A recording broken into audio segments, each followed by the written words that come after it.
Hey guys, Sourdough Sam here, and I'm going to show you step by step how to reactivate your sourdough starter.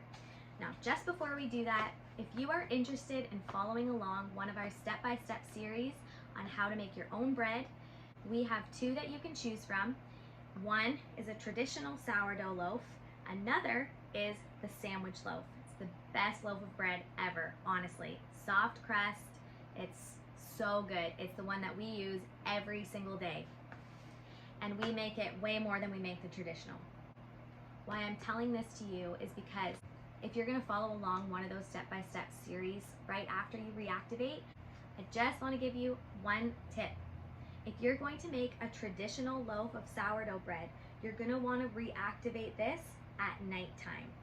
If you want to make a loaf of bread, a sandwich loaf, you are going to want to reactivate it in the morning.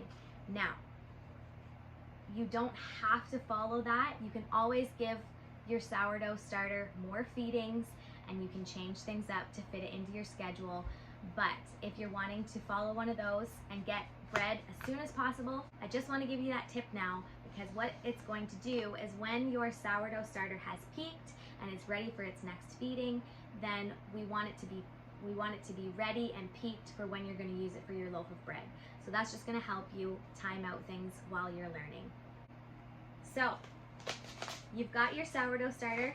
You're going to rip it open. You're going to open it up.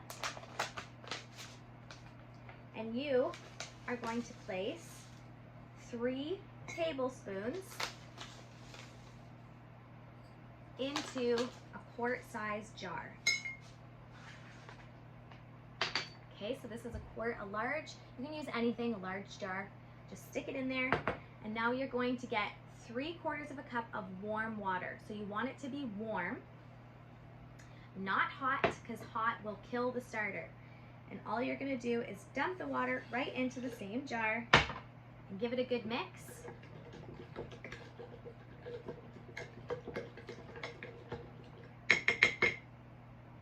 And we're just going to leave it here for 15 minutes, and we're going to come back and add our flour.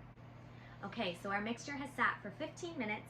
Now we're going to gradually add 1 cup of flour into our mixture. We want to make sure it's well mixed.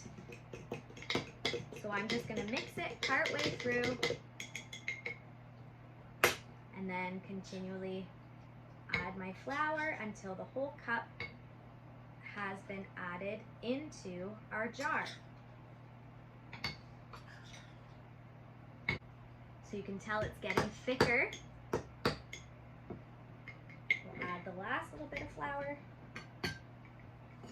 And we're gonna make sure it's very well mixed, okay? So get into all the crevices and corners. I'm just mixing it with a spoon. Sorry, I'm just mixing it with a fork. It's going to resemble a very thick porridge.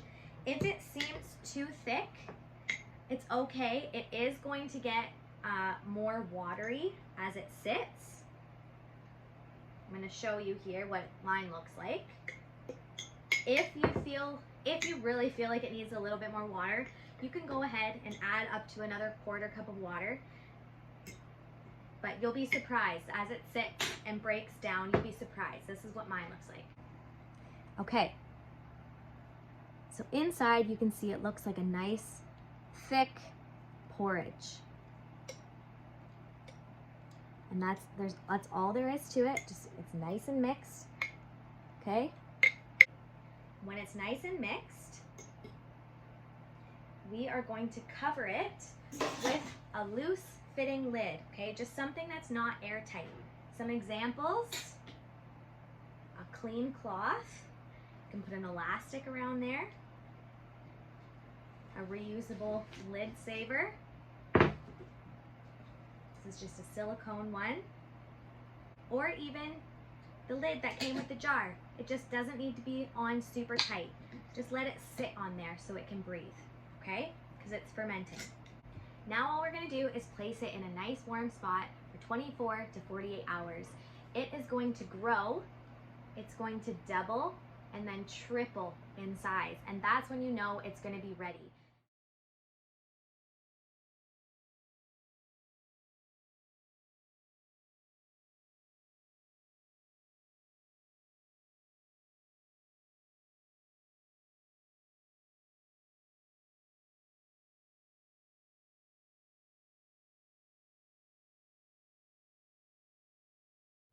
One thing you might want to do is just to mark it to know how much it's growing.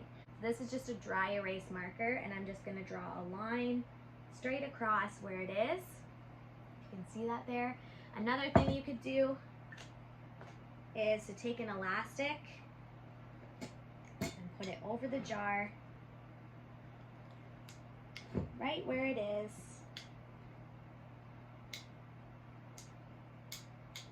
Okay?